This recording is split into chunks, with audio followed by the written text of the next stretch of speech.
Why was she the only one no one noticed? The morning sun stretched long shadows across Fort Harrison, painting lines of gold across the asphalt. Soldiers filed out of transport trucks, heavy boots striking the ground with certainty. Some laughed too loudly. Some sized each other up like predators in a cage. But when Morgan stepped down, duffel bag slung over her shoulder, not a single head turned.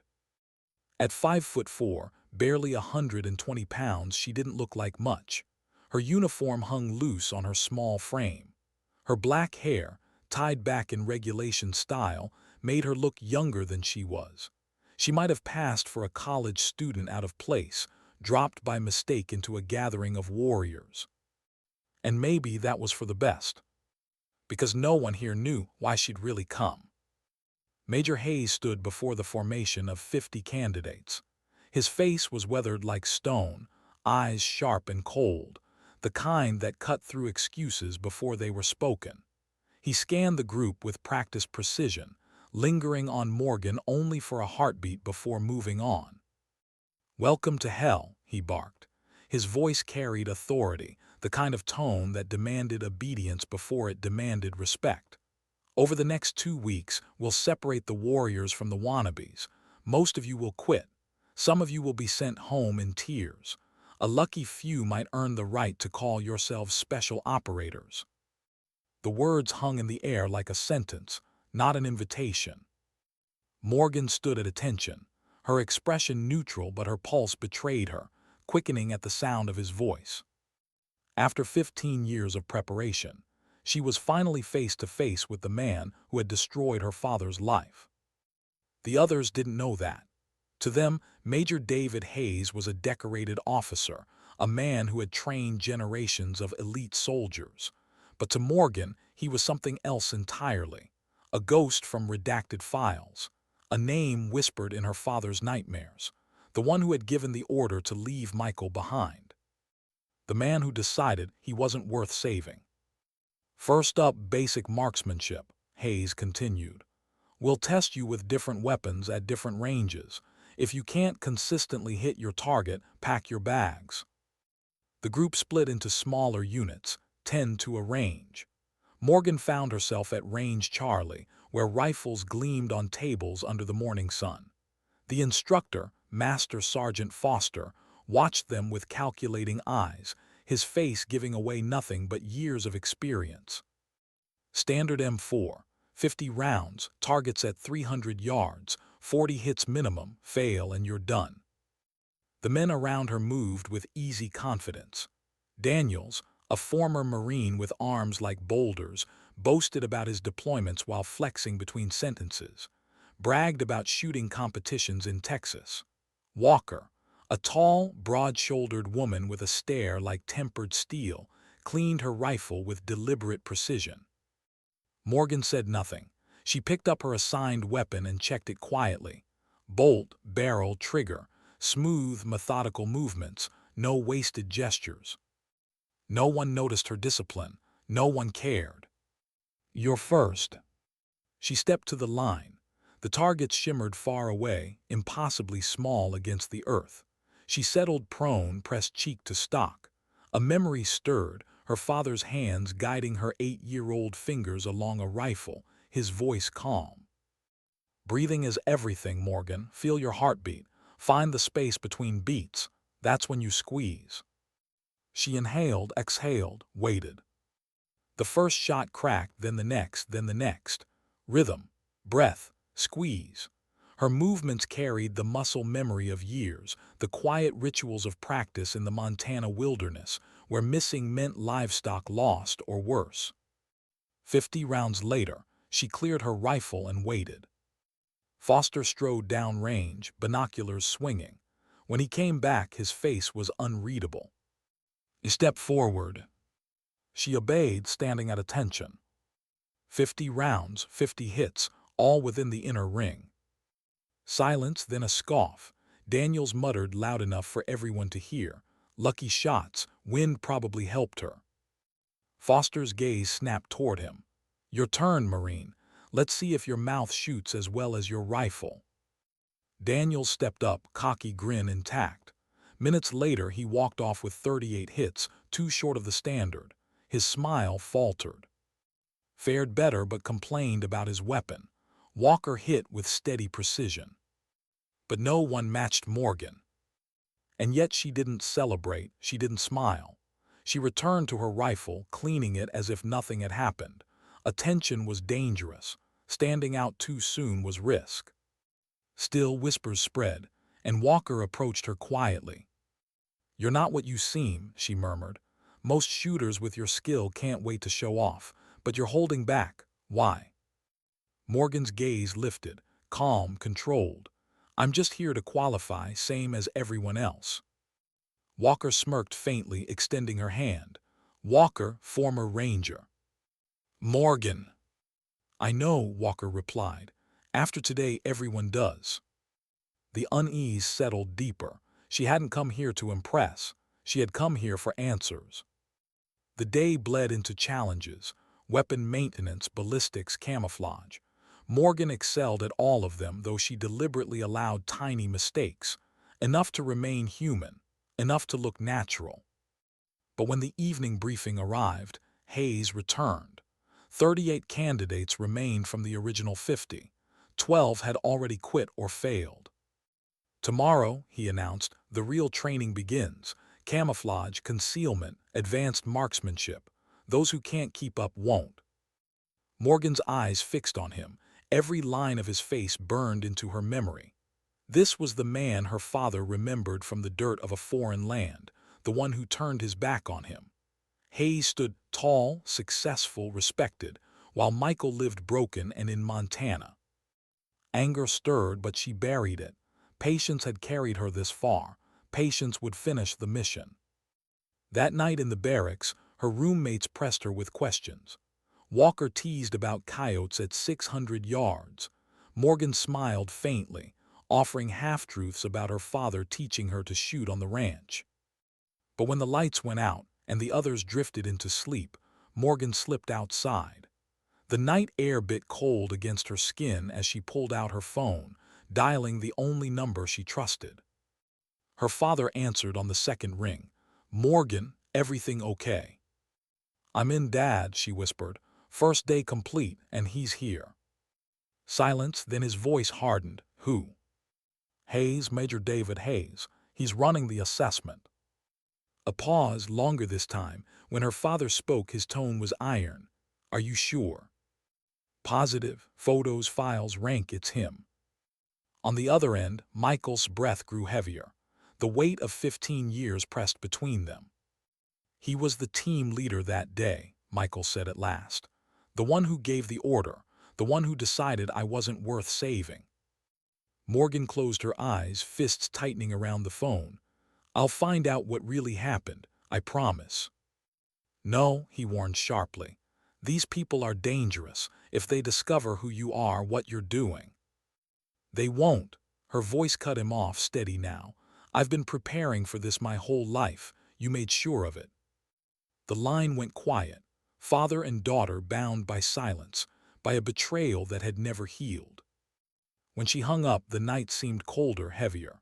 Above her, stars blinked against the dark sky, indifferent to human secrets. 15 years ago, they had left her father broken on foreign soil. Tonight, his daughter stood in the same shadows, hunting the truth. And Hayes, the man who once decided Michael's life wasn't worth the risk, was only steps away. What he didn't know was that his decision had created something he could never have predicted.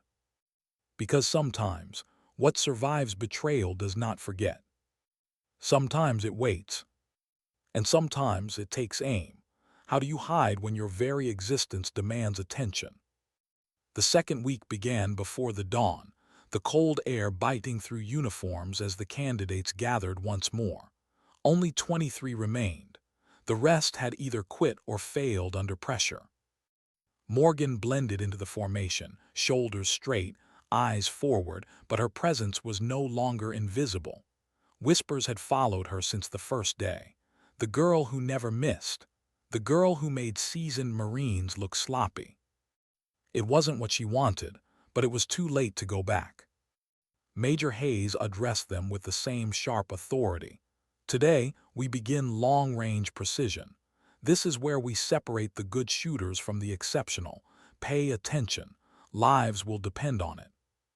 The candidates were loaded into transport trucks and driven to a remote stretch of the base. The terrain unfolded into rolling hills and shallow valleys, the kind of ground that swallowed sound and bent wind. Waiting there was Master Sergeant Thomas Blackwood. His face carried the weight of decades in the field, creased skin, eyes sharp as glass. When he spoke, his voice was low, measured, the voice of someone who had taught these lessons more times than he could count. "Welcome to the 1,000-yard club," he said. "Most shooters never make it here. The margin for error at this distance is zero. Wind, humidity, light, terrain, every detail matters." As he spoke, Morgan studied him. The name had stirred something in her the moment she heard it. A memory from nights on the ranch when her father, glass of whiskey in hand, spoke carefully about the past. The name Blackwood had been there, buried in fragments, never explained fully. Now here he stood, alive, watching her. The first drill was range estimation. Candidates were tasked with judging distances to targets scattered across the valley without electronic aids. Some squinted, guessed, or relied on instinct. Morgan didn't guess. She calculated. Angles, terrain, light, the slope of the earth, the size of a tree compared to the average height she knew by heart. When results were read, she was within 5% every time. Daniels missed badly, cursed. Even Walker, sharp and disciplined, fell short. Then came wind reading. Harder, more subtle. Candidates bent grass between their fingers, tossed dust into the air. Morgan waited, watching everything, the grass at her feet, the shift of leaves at mid-range, the shimmer of rising heat near the target. Wind was not a single movement. It was a living thing, changing with every yard it crossed. When called upon, she answered clearly. 8 to 12 miles per hour, northwest at our position. Shifts to 6 from the west at mid-range. Target area has variable 5 to 10 with thermal updrafts. Blackwood checked with instruments, confirmed. He gave the smallest nod. "Outstanding, most of you missed half the picture, saw the whole thing." Whispers again, resentment, curiosity. But Morgan only looked downrange, hiding the churn inside her. Each compliment, each perfect score brought her closer to discovery, and yet to hold back now would also invite suspicion. She was walking a blade edge, and one slip could cut deep. After lunch came the real test. Precision rifles, a 1,000-yard target, 10 rounds each, scored on accuracy and grouping. Candidates rotated one by one. Daniels fought his weapon, cursed his scope. Walker did well, controlled, though not exceptional. Then it was Morgan's turn. She lay prone, the rifle a familiar weight against her shoulder. Through the scope, the target looked impossibly small, a speck on the far hillside. She breathed, felt her heart steady, adjusted for the wind. Wait, lull, squeeze. The first round cracked. Through the glass, she saw the hole tear near center. She worked the bolt smooth, unhurried, fired again, 10 times, each one the same rhythm. When the ceasefire was called, Blackwood went down range. Minutes stretched. When he returned, he spoke for all to hear. 10 rounds, 10 hits, 4.2-inch grouping, that's exceptional by any standard. Silence followed, broken by mutters, scoffed. No one shoots like that without special training. Blackwood's gaze cut him down. Performance speaks louder than assumptions. Still, eyes burned holes into her back as she packed her rifle away. And when the others dispersed, Blackwood held her. Step forward.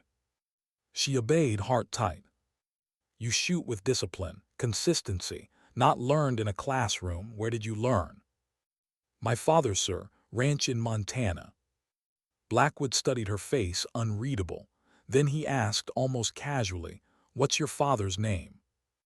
Michael, sir. For a fraction of a second, something flickered across his features. Recognition, memory, then it was gone. Your father taught you well. Carry on, private. As she walked away, her stomach turned. He knew, or at least suspected. Her father's shadow was here, standing between her and the truth she sought. That night, unable to sleep, she used the common area computer. With practiced fingers, she bypassed security walls, searching. Blackwood's service record, redacted files, deployments. Enough to confirm, yes, he had been there, the same unit, the same operation, the one that crippled her father. She closed the file quickly when footsteps sounded. Walker sat beside her, leaning back in the chair. "Finding anything interesting?" Morgan's face betrayed nothing, just tomorrow's schedule. Walker studied her, calm, curious. Most people come here to prove themselves, test limits, serve their country, but some, she leaned closer, some have other reasons. Morgan's pulse spiked, but she held her tone flat. "What are you implying?" Walker smiled faintly. "Nothing, just conversation. If you ever want to talk about why you're really here, I'm a good listener." Then she walked away, leaving the chill of suspicion behind. 3 weeks in, whispers had become a hum. Instructors talked. Candidates stared. Word spread beyond the training circle. Even the base commander, Colonel Harrison, requested a demonstration. Morning crisp. Officers gathered to watch. Targets at 800, 1,200, 1,500 yards. Live rifles. Real scrutiny. Morgan stepped up. She told herself to breathe, to remember Montana, to remember her father's voice. At 800 yards, she drilled the center. At 1,200, she held against mirage and wind, scoring tight groups. At 1,500, a mile's reach, the target was a speck. Heat shimmered, wind shifted. She adjusted, fired again. Each shot deliberate, exhausting. When the final group was measured, 12 inches at 1,500 yards, Blackwood read the result aloud. Officers murmured disbelief. Colonel Harrison's voice carried. "Private, that's extraordinary. Have you ever received formal sniper training?" She stood straight. "No, sir, only from my father." A pause. The colonel studied her. Hayes watched silently, expression unreadable. Finally, Harrison nodded. "Based on your performance, you are recommended for immediate advancement to the specialized sniper program. Blackwood will instruct you personally." The announcement echoed like a drumbeat. Advancement was what she wanted. Access. Opportunity. But with it came attention, scrutiny, exposure. That night, she called her father again. "They accelerated me. Blackwood will train me." On the line, his voice sharpened. "Blackwood, Thomas Blackwood." "Yes, he recognized something in me. He knows." Her father exhaled slowly. "Tom Blackwood was in my team. He argued against leaving me. If he's there, be careful. He's observant. He'll make connections. He might help, but don't trust him completely." Morgan pressed the phone. "Dad, what really happened? What was the mission?" Silence, then his voice heavy. "We were sent to intercept a shipment, American-made weapons, being sold to groups we were supposed to be fighting. Someone high up was making a fortune." Her blood ran cold. "And you found proof?" "I did. That's why they left me. I wasn't supposed to come back. Ghost 6 was behind it." "Ghost 6? "Yes, off-the-books unit. They run operations no one admits exist, and they bury mistakes permanently. Hayes wasn't working alone. He was following orders from them." Morgan's chest tightened. "Ghost 6, a shadow organization, faceless and untouchable." "I'll find them," she whispered. "I'll find the evidence." "Be careful," her father said. "They don't leave loose ends." She ended the call, staring into the dark. She wasn't just a candidate anymore. She was a target in a game she barely understood. And Ghost 6 was already watching. What happens when training begins to feel like a trap? By the 4th week, Morgan was no longer just surviving the program. She was excelling in it. But the cost was brutal. Her days started at 4:30 with a 5-mile run under a 40-pound pack, push-ups until her arms shook, endless calisthenics, then camouflage drills, live fire exercises, stalking through unforgiving terrain until night blurred into day. By the time she collapsed into her bunk, her muscles screamed. Her mind buzzed with calculations, wind, distance, angles, light. Even in dreams, she measured targets. 12 candidates remained in the advanced sniper program. The best of the best. Former Marines, Rangers, special operators with years of combat behind them. And Morgan, the so-called novice. They respected her now. They had no choice. Her marksmanship demanded it, but respect carried its own weight. Stares followed her. Questions lingered. Instructor Williams said one afternoon after she took too long identifying a priority target, "Your shooting is flawless, but hesitation gets people killed. You need speed, confidence, instinct." She nodded, biting back frustration. He wasn't wrong. Every drill mattered. Every flaw was recorded. But her mind wasn't just on drills. It was on survival. Every step deeper into the program, she felt the net tightening. Hayes's eyes followed her more than anyone else, and Walker's questions grew sharper, more personal. Late one night, as she cleaned her rifle, Daniels approached. He muttered, almost awkward, "I need help, wind reading. Mid-range differentials keep screwing me." She looked up, surprised. The same man who had once mocked her now asked for guidance. "Terrain features," she explained softly, walking him through her father's lessons. "Valleys, tree lines, gaps, they redirect the flow. Build a mental map of the wind, not just the start and end." Daniels listened, really listened. When they finished, his eyes narrowed with suspicion. "Where'd you really learn this? Don't give me the Montana ranch story. Nobody picks this up shooting coyotes." Her pulse quickened, but she met his gaze evenly. "My father was a thorough teacher." Daniels studied her, something calculating flickering in his eyes. Then he gave a small nod. "Fair enough, thanks." He left her wondering, was he just being pragmatic, or was he probing too? That evening she caught Blackwood watching her from across the room, his expression unreadable, distant, yet heavy with meaning.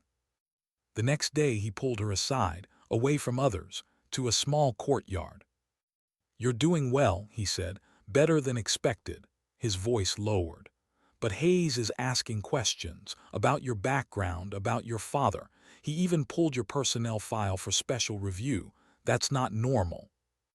Morgan forced herself to remain calm. "I wasn't aware I was so interesting." Blackwood's eyes locked onto hers. "I served with a Michael, SEAL team, officially killed in action 15 years ago." Her heart stopped. He waited. The silence pressed in like a weight. "Many people share the same name," she said carefully. Disappointment flickered in his eyes, but he didn't press. "Watch yourself around Hayes. He isn't what he appears to be."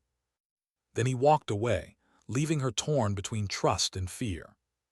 The following morning, training shifted to stalking and concealment. The kind of drills that decided who became invisible and who didn't.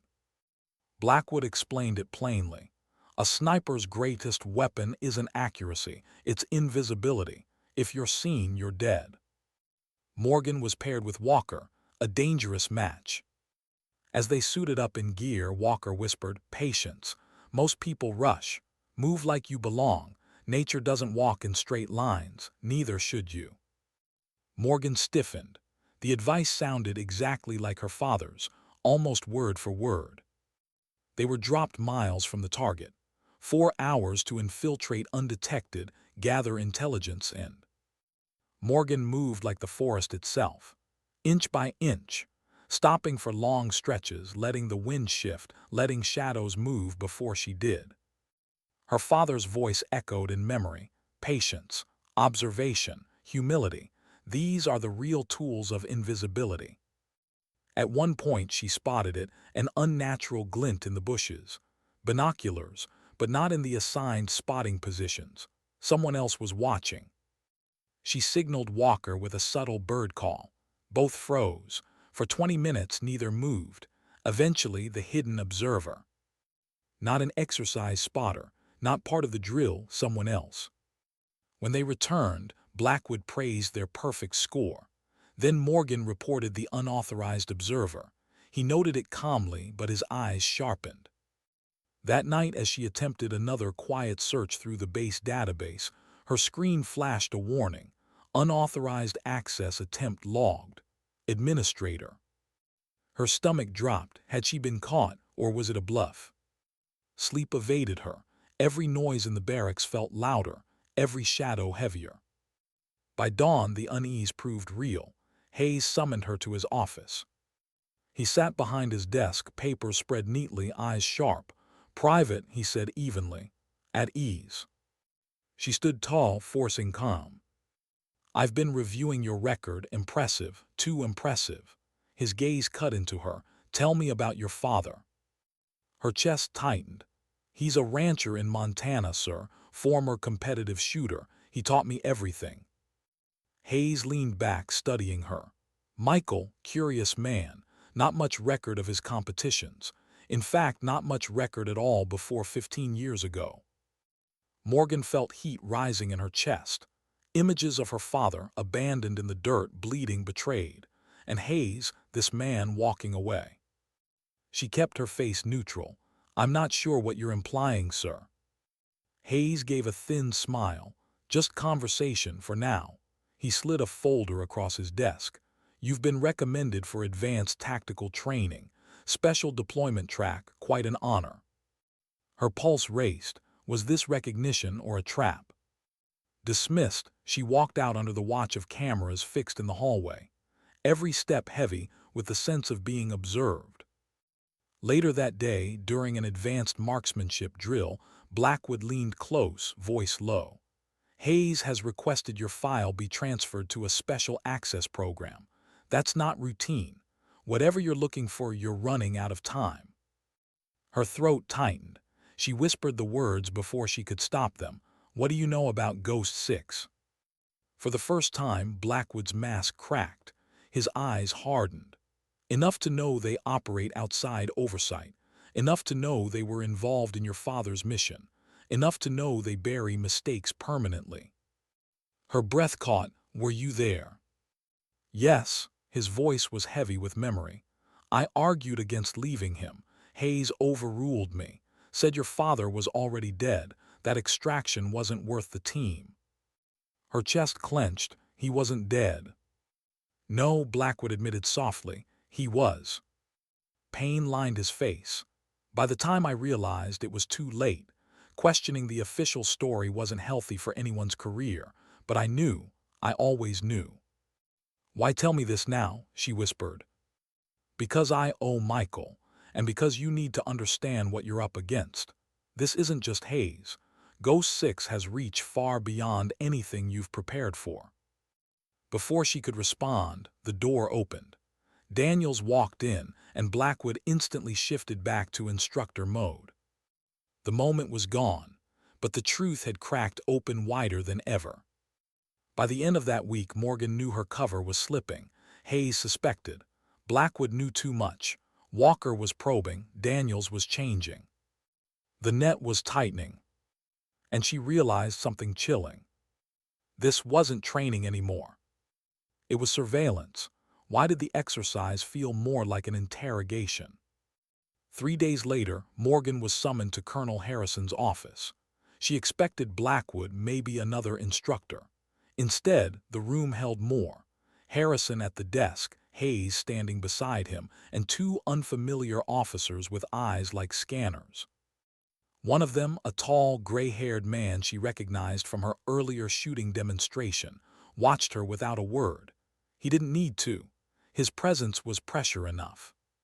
Harrison's voice was formal, almost ceremonial. "Private, based on your performance, you've been selected for immediate advancement into a specialized field exercise. Highly unusual but warranted." Morgan held herself still. "Yes, sir. May I ask what the exercise entails?" Harrison adjusted his papers. 1 week in a remote training area. Simulated combat conditions. Each candidate will operate independently, assigned unique objectives. Hayes cut in. "Deployments begin immediately. Gear up and report to the airfield in 1 hour. The speed of it hit Morgan wrong. Protocol was being bent, maybe broken.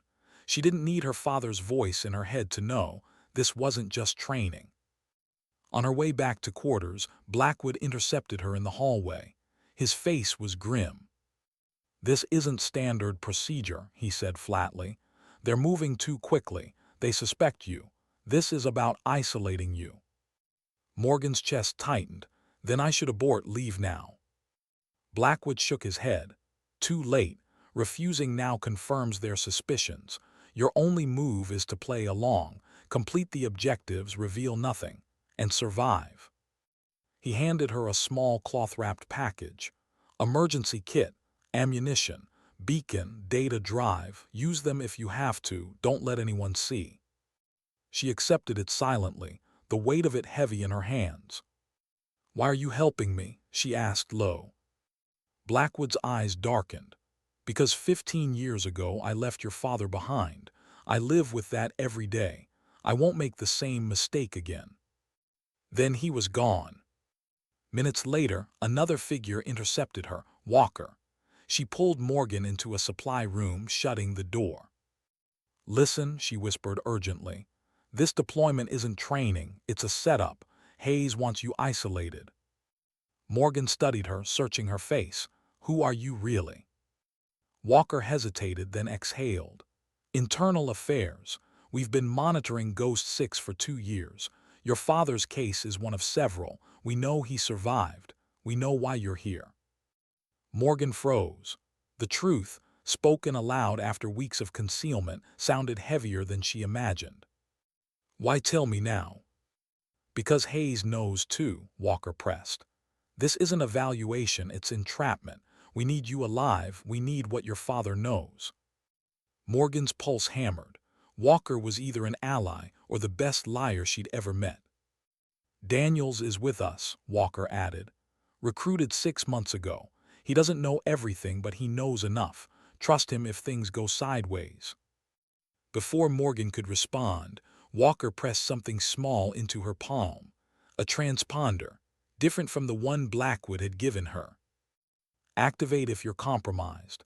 Extraction in 30 minutes. Don't use it unless you have no other choice." Then she slipped out, leaving Morgan staring at the 2 devices she now carried, 2 lifelines, from 2 people who couldn't both be telling the full truth. By nightfall, 6 candidates, including Daniels, and were loaded onto a helicopter. Hayes himself accompanied them, standing at the front of the cabin, his presence like a shadow none of them could shake. The bird cut through dark skis into rugged mountains 200 miles away, dense forests, steep ridges, no easy exits. When they landed at a forward base, Hayes briefed them with his usual detached authority. "Each of you has individual objectives, independent operations, simulated enemy presence. Rules of engagement apply. This is not competition." He distributed mission packets. Morgan's assignment: infiltrate a valley, gather intelligence, and eliminate high-value targets. She scanned the maps quickly, her stomach tightening. Her area was the farthest from everyone else, isolated.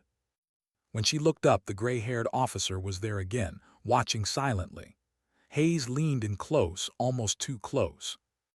"Make me proud, Private." By dawn, helicopters dispersed the candidates into separate sectors. Morgan was dropped at a wooded ridge 5 miles from her objective, 48 hours to complete. She moved carefully through the terrain. Thick underbrush tore at her uniform. Slopes slowed her pace. The forest was alive with sound, birds, wind, the distant trickle of water. By dusk, she reached a ridge overlooking the mock enemy camp. Through her scope, she saw instructors in enemy uniforms patrolling, guarding positions. On the surface, standard training. But her instincts screamed otherwise. Because on the edges of the camp, she spotted men who didn't belong. Their weapons were live, not blank. Their posture was combat sharp, not theatrical. And one of them was the same man she'd seen in Hayes's briefing. Her stomach dropped. Walker had been right, this wasn't training. She carefully into cover, unwrapped Blackwood's package. Inside, specialized rounds, an emergency beacon, a small sealed envelope. She opened it with trembling hands. The mission that destroyed your father's career wasn't about interdiction. It was about retrieving evidence of Ghost Six's illegal arms sales. Hayes was tasked with securing that evidence. When your father discovered the truth, he became a liability. They tried to eliminate him once. They won't fail twice. Signed only, B. Morgan closed her eyes, the truth pressing in. Everything her father had whispered over the years, now written plainly. She had come here for answers. Now she had them, and with them came danger. By the second day, she executed her primary objective flawlessly. A single precise shot across a valley dropped her marked target in training protocol. Textbook, clean. But even as the exercise continued, she sensed movement closing in. Security teams, real ones, patrolling with sharp discipline. Not instructors, not cadre. Near dusk, Daniels appeared suddenly at her flank, rifle low. His voice was calm, but his words sharp. Contact north, three-man team, live ammo, not part of the drill. Morgan's blood chilled, alternate route. East-south to Delta Point, I'll draw them off. Daniels. But he was already moving, deliberately making noise, pulling the hunters away. Morgan didn't waste the chance. She moved fast, circling east. After 20 minutes, she stopped at another ridge, looking down toward the base camp. And what she saw confirmed everything. The exercise was over. Instructors were packing up, vehicles loaded. But the camp wasn't empty. It was now filled with the same hard-eyed security men she'd glimpsed before. And at the center stood Hayes, speaking with the gray-haired officer. Morgan's radio crackled. All candidates returned to base camp immediately. Exercise terminated. Her finger hovered over the transmit button. If she acknowledged, she'd be walking straight into the net. If she refused, they'd know she was resisting. Then, faint on the wind, she heard it. A fragment of conversation carried up from the camp below. Confirmed, Michael is alive, his daughter is here. Terminate the exercise, bring her in. Her heart slammed in her chest. They knew. Her cover was gone. She reached for one of the transponders, Blackwood's or Walker's, she didn't know which. But before she could decide, a hand clamped over her mouth from behind. Her body reacted instantly, elbow back, knife drawn, she spun, ready to strike. And froze. Blackwood staggered, gasping where her elbow had struck him. "Damn it," he wheezed. "Your father taught you well." Morgan's knife hovered inches from him. Her voice trembled with fury. "You said you weren't part of this exercise." "I'm not," he rasped. "I came unofficially. Things have gone sideways. Hayes got confirmation an hour ago. Someone traced your calls. They know everything." Morgan's mind raced. If that was true, then Daniels. "Where is he?" she demanded. "In custody," Blackwood said grimly. "They're questioning the others, but he's their focus now." Morgan's stomach dropped. Daniels had sacrificed himself, and now he was at their mercy. "They'll come for you next," Blackwood said, scanning the tree line. "We need to move." Morgan's grip on the knife tightened. "Why help me? Why now?" Blackwood's eyes were heavy with old guilt. "Because 15 years ago, I followed orders and left your father behind. I won't do it again." For a moment, silence hung between them. Then Morgan lowered the blade. "Lead the way," she said. Together, they melted into the forest, hunted by shadows she could no longer ignore. How do you run when the forest itself feels like a cage? Morgan's boots sank into damp earth as she and Blackwood pushed deeper into the night. Pressed close, heavy with the scent of pine and rain-soaked leaves. The forest, once her shield, now felt like a trap tightening around her. Behind them, faint but certain, came the sound of pursuit. Men moving in patterns too sharp to be hikers, too disciplined to be students. Ghost Six was hunting. "Keep low," Blackwood murmured, his breath fogging in the cold. They'll try to funnel us into the river valley, too easy to box us in. Morgan's jaw clenched. Then we stay high, make them climb to us. He gave a grim nod. For miles they moved in silence, listening, reading the forest like scripture. Every snapped twig, every displaced stone became a message. Morgan's mind replayed the words she'd overheard at the camp. Michael is alive. His daughter is here. Her father's name had been spoken like a death sentence. Now it was hers too. Blackwood's voice cut into her thoughts. When I served with your father, he was the best shot I'd ever seen. Calm, unshakable. He carried the team more than once. Hayes hated him for that, resented him. Morgan's chest tightened, and when he found the evidence, Blackwood's expression hardened. That was the breaking point. Hayes didn't just leave him behind. He was ordered to erase him. Ghost 6 protects its secrets at any cost. A branch cracked below. Both froze, sinking into the brush. 3 men passed beneath their position, moving in formation, rifles live. Their night vision goggles glowed faintly green in the dark. One scanned upward, pausing, the beam of his IR laser sweeping dangerously close. Morgan's hand tightened around her suppressed pistol. 1 shot, 2 at most, she could silence them. But the third would alert the others. Blackwood's hand pressed lightly against hers, steadying her. Not yet. The patrol moved on. Silence returned, but it was thinner now, fragile. When they moved again, Blackwood whispered, "If they catch you, Hayes won't interrogate. He'll disappear you, same as your father. This is bigger than training, bigger than revenge." Morgan didn't answer. Her chest burned with rage she fought to contain. Hours later, they reached a rocky outcrop overlooking the valley. Below, a faint glow of campfires marked Ghost 6's base of operations. Vehicles, communications gear, far more than a training exercise. And in the center, tied to a post, was Daniels. Morgan's breath hitched. He was bloodied, slumped, but alive. Guards surrounded him, weapons ready. Hayes stood nearby, speaking with the gray-haired officer. Blackwood adjusted his scope, his face grim. They'll break him or kill him. Either way, he won't last long. Morgan's hands shook on her rifle. We can't leave him. We can't save him either. Not yet. They want you down there, that's bait. Her throat tightened. Every instinct screamed to move, to act. But another part of her knew Blackwood was right. Charging in was suicide. Still, she couldn't look away.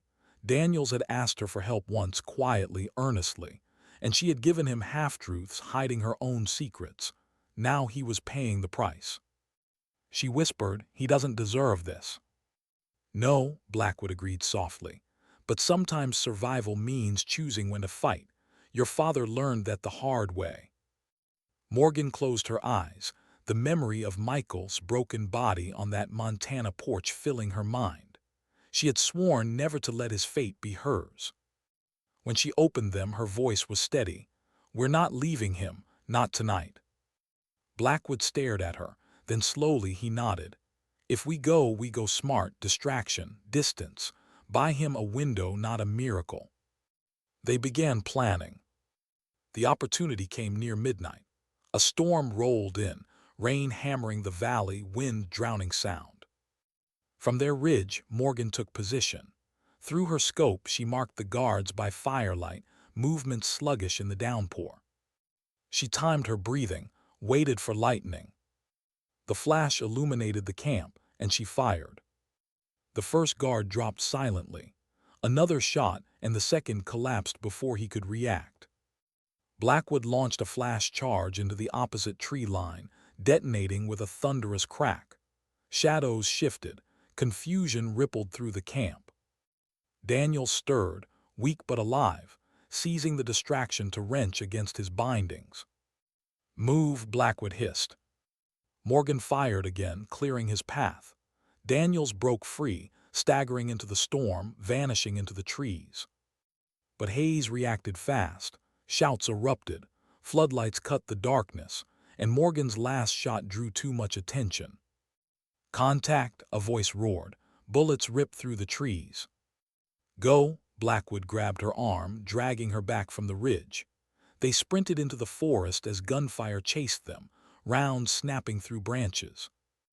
Adrenaline burned her veins, roots snagged her boots, mud pulled at her legs, but she didn't stop, couldn't. Behind them, dogs barked, radios crackled. Hayes's voice carried over the storm, cold and furious. "Find her, dead or alive. Do not let her escape." They pushed until their lungs burned, until the storm masked their trail. Finally, they collapsed beneath a fallen tree, gasping for breath. For long minutes, neither spoke. The rain hammered down, masking their presence. Then Morgan whispered, her voice raw, "We saved him for now." Blackwood's eyes searched hers, and painted a target on yourself bigger than ever. Morgan's chest heaved, exhaustion and rage battling inside her. "I don't care. I won't let them take anyone else." He shook his head. "This isn't just about you or your father or Daniels. Ghost 6 isn't a unit, it's a machine. You hurt it, it comes harder. You expose it, it rewrites history. You destroy one head, another grows." Her jaw set. "Then we cut deeper until it can't grow back." For a moment, silence, rain dripping from their gear. Finally, Blackwood said quietly, "You sound just like your father." Morgan stared into the storm, fists clenched. Her father had survived betrayal but lived half-dead ever since. She wouldn't. Somewhere behind them, Ghost 6 was tightening the net. Daniels was wounded and on the run. Walker's loyalties remained unclear. And Hayes would never stop. Morgan exhaled slowly, her voice carrying into the storm. "Then neither will I. What do you do when safety is no longer an option?" The storm had passed by morning, leaving the forest heavy with mist and silence. Every tree dripped with the memory of rain. Birds had not yet returned. Even the wind seemed to hold its breath. Morgan crouched beside a shallow creek, washing mud from her hands. Her reflection stared back at her, eyes sunken, jaw tight, a face both younger and older than it should have been. Behind her, Blackwood tended to Daniels. The younger man was pale, lips cracked, his uniform torn from bindings and beatings. He winced as Blackwood stitched a gash on his arm with shaking hands. "You shouldn't have come for me," Daniels muttered, voice hoarse. Morgan turned, meeting his gaze. "You helped me once. I wasn't going to let them break you." Daniels gave a faint, bitter laugh. "Now they'll just kill us all instead." His words cut deeper than he knew. Guilt gnawed at her. If she had stayed hidden, he might never have been taken. If she hadn't fired those shots, Ghost 6 might not be tearing the forest apart looking for them. But guilt was a luxury. Resolve had to win. "We're not dead yet," she said, steadying her voice. "And as long as we're breathing, we have choices."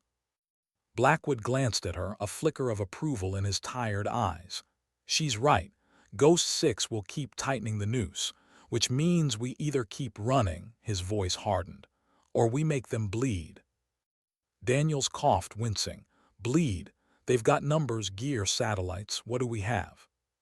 "Truth," Morgan whispered. "Proof." Blackwood nodded slowly. "If we can find it. Ghost 6 doesn't keep files in neat little cabinets, but if we can get into their comms hub, maybe, just maybe." Daniels closed his eyes, exhaling. "We're screwed." Morgan let the silence stretch. Then she said softly, "I heard Hayes's voice. He said my father's alive." Both men froze.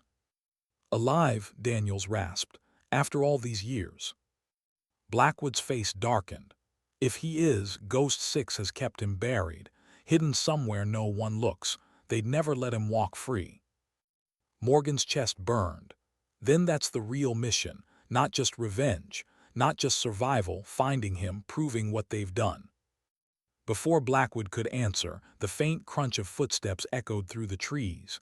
Instantly, all three went still. Morgan's rifle was up, safety off. A shadow moved through the mist. Alone, careful, a woman's figure. "Walker!" She raised her hand slowly as she stepped into view. "Easy. I'm not here to bring you in." Morgan's heart pounded. Her finger hovered on the trigger. Prove it. Walker's voice was low, calm. If I wanted you dead, I would called in your position. I came alone, that's your proof. Blackwood growled, or it's bait. Walker ignored him, focusing on Morgan. They know about your father, about you. Hayes wants to erase the whole chain, anyone connected. That means you, Daniels, even me. I've been burned, they cut me off the second I tipped my hand. Daniels squinted, pained. So what? You're suddenly our ally. Walker knelt, setting a small pouch on the ground. I'm your only chance. This is a frequency map. Ghost 6's comm network. If you can tap into it, you'll find what they don't want seen. Missions, transfers, black sites. Morgan stared at the pouch, then at Walker. Why risk bringing this here? Walker's face softened just for a moment. Because I saw you fight for Daniels. You could let him die, but you didn't. I believe you're not just chasing ghosts, you want justice. And I'm tired of watching people disappear. The forest held the silence that followed. Rain dripped from branches. Finally, Blackwood reached for the pouch, checking its contents, his brows furrowed. It's real, dangerous as hell, but real. Morgan lowered her rifle, but not her suspicion. If we take this, we paint an even bigger target on our backs. Walker gave a thin smile. You already did that the moment you fired those shots last night. Morgan felt the weight of the choice pressing down on her. Trust Walker, trust Blackwood, trust herself. Each path led into shadow. But she couldn't walk away now. Not with her father's name alive in Hayes's mouth. Not with Daniels broken beside her. We'll take it, she said. Her voice was steady even as her heart raced. We'll find the truth. Walker nodded once, relief flickering across her face. Then you need to move fast. Hayes has called for reinforcement. They're closing the forest in grids. You won't outrun them forever. Blackwood cursed under his breath. Then we hit the comms hub before they box us in. Where? Morgan asked. Walker pointed east. 3 ridges over, small relay station. Looks like training infrastructure. It's not. It's their uplink. If you can breach it, you'll see what they've been hiding. Daniels groaned, forcing himself upright. Then what? Download files and walk out whistling. Morgan steadied him. Then we show the world what Ghost 6 really is. Walker's gaze lingered on her. Be careful, truth is a weapon, but it cuts both ways. If you're not ready, it'll gut you. Then she melted back into the trees, gone as suddenly as she'd appeared. For a long moment, none of them moved. Then Blackwood spoke. She's right about one thing, we can't run anymore. Morgan tightened her grip on her rifle. The decision crystallized inside her, sharp as glass. Running was never the point. Her father's voice echoed again. Patience, observation, humility. But now another thought followed. And when the moment comes, strike without fear. She looked at Blackwood, then Daniels. We go east, tonight, before they seal the valley. Daniels swallowed hard. You're insane. Maybe, Morgan said quietly. But so were they when they tried to bury my father, and I won't let them bury me. The mist swirled around them, cold and heavy. The forest no longer felt like a cage. It felt like a battlefield waiting to be claimed. And for the first time since arriving at the base, Morgan wasn't just surviving. She was preparing to strike. How much truth can you carry before it breaks you? The forest thinned as they moved east, the mist peeling back to reveal jagged ridges and narrow valleys. Morgan felt every muscle burn, every scrape and bruise from days on the run. But she pressed forward, driven by something stronger than exhaustion. Her father's voice lingered like a drumbeat. They'll bury you if you let them. Don't give them the shovel. Daniels leaned heavily on Blackwood as they climbed. His face was pale, sweat dripping despite the cold. If I slow you down, leave me, he muttered. Morgan stopped, turning sharply. We don't leave people behind, not anymore. His eyes flickered with something like gratitude, or maybe disbelief. Either way, he kept moving. By late afternoon, they spotted it from a ridge, a squat concrete structure, half camouflaged by netting and trees. To the untrained eye, it looked like a training outpost, but the faint glow of satellite dishes and the hum of generators gave it away. The comms hub. Blackwood raised binoculars. 2 guards at the front, more inside, cameras on the perimeter. Nothing we can't handle but not clean. Morgan studied it through her scope. Every detail mattered. Angles, timing, patterns. She felt her pulse slow, her mind sharpening into the same calm she carried when she lined up a shot. "We wait until night," she said. "Storm's moving in again. Cover will be on our side." Blackwood nodded. Daniels just sighed. "I miss the days when my biggest problem was passing marksmanship drills." Night fell. Rain followed, masking sound, cloaking the forest in shadows. They approached low, crawling through underbrush slick with mud. At 20 yards, Morgan held up her hand. 2 guards at the entrance, as predicted, their movements lazy in the rain. She breathed deep, squeezed her trigger. 1 guard dropped before his rifle even slipped from his hands. The second barely turned before Blackwood's suppressed shot silenced him. They moved quickly, dragging bodies into the brush. Daniels hacked the keypad, his fingers shaking but precise. The door hissed open. Inside, the hub buzzed with cold light and machine hum. Banks of monitors glowed, lines of code scrolling, comm feeds alive with encrypted chatter. It smelled of ozone and oil. Blackwood posted at the door. Morgan slid to the nearest console. Daniels worked beside her, teeth gritted against pain. "Give me 2 minutes," he muttered, "maybe 3. Morgan scanned the screens. Mission logs, call signs, dates, places. She froze at one entry, Operation Sable Frost. Location, Eastern Europe. Objective, contain Asset M. Her throat closed, her father, listed like cargo, contained, alive. Another file opened, grainy footage of a man in a dim cell. Shackled, hunched, but unmistakable, Michael. Morgan's breath shattered. She reached for the screen, as if touching it could bring him closer. "He's alive," she whispered. Her chest ached with relief and rage. "All this time." Daniels glanced at her, then back at the code. "Copying files now.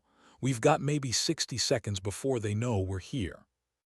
Morgan's eyes blurred with tears she refused to let fall.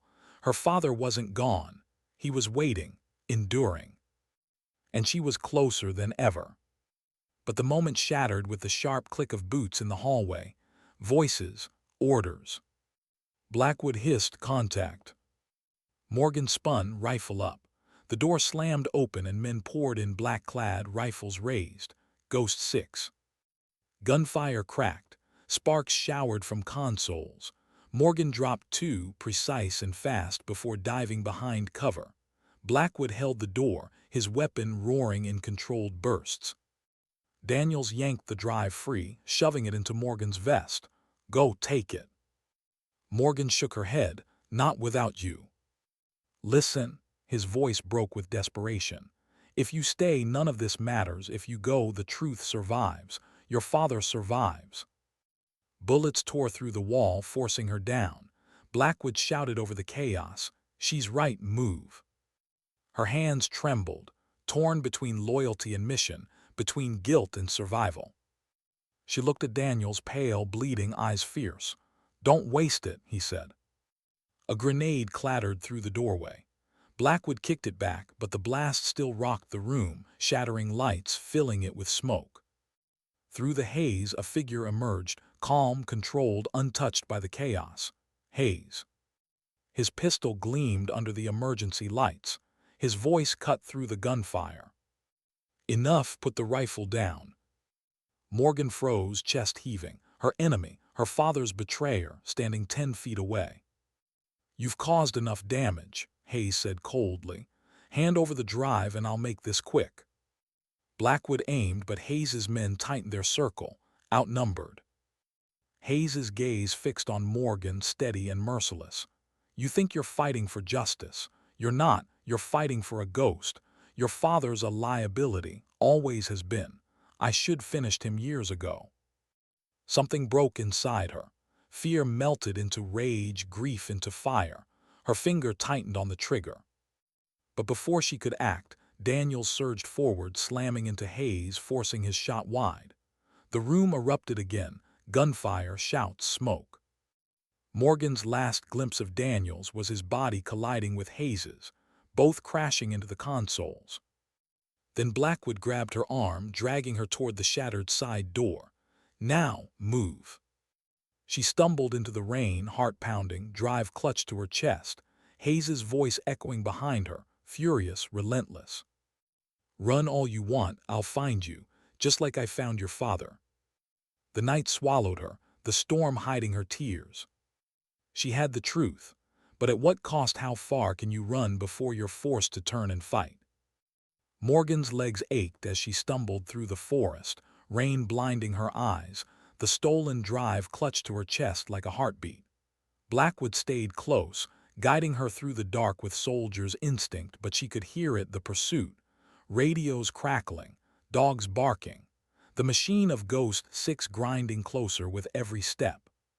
She wanted to collapse, to scream, to grieve for Daniels, for the man who had thrown himself into Hayes's arms to buy her seconds. But grief was a trap.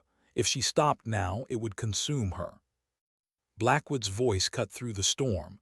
"We can't outrun them forever. We need a plan." Morgan gasped for breath. "Extraction, Walker's transponder." Blackwood shook his head. "Too risky. They'll intercept before help gets close. Only chance is to end it here, at the source." Morgan froze. The idea was madness.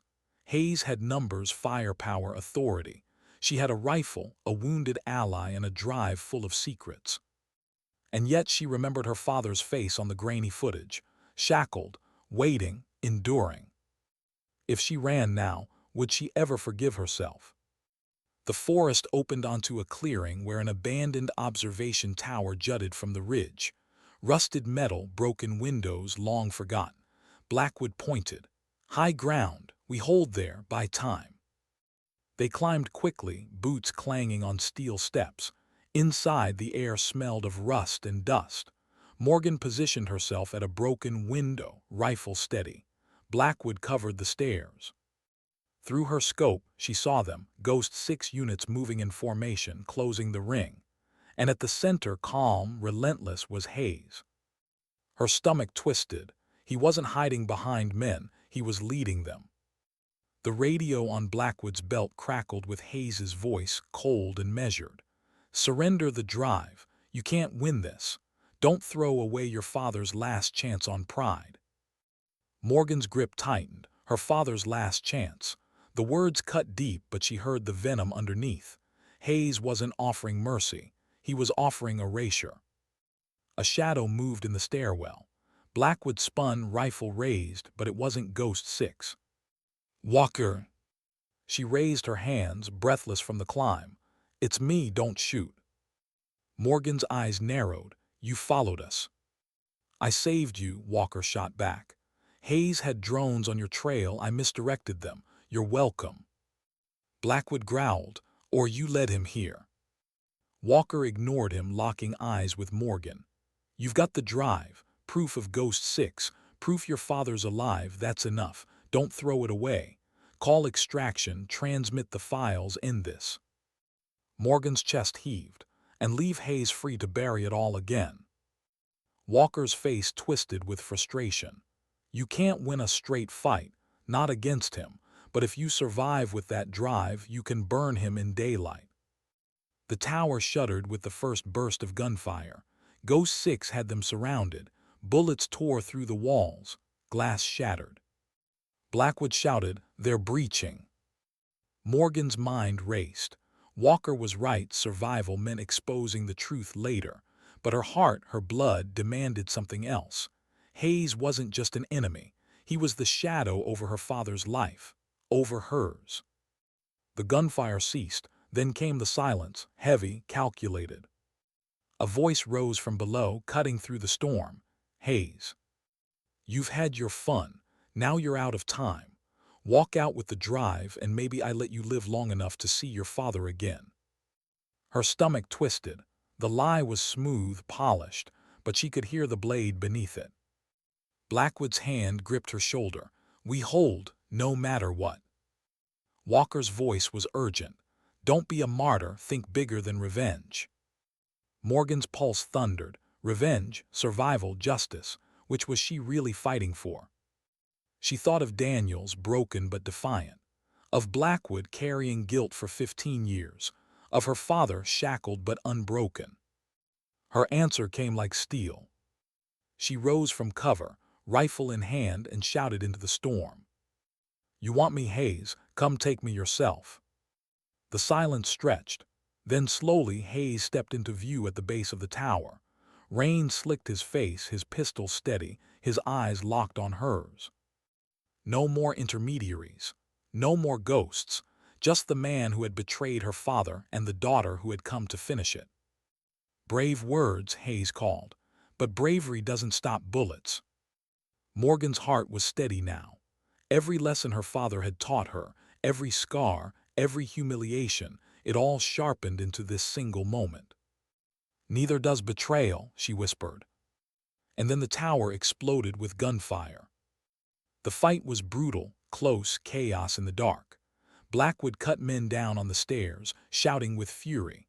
Walker covered the windows, her loyalty proven at last in the muzzle flash of her rifle.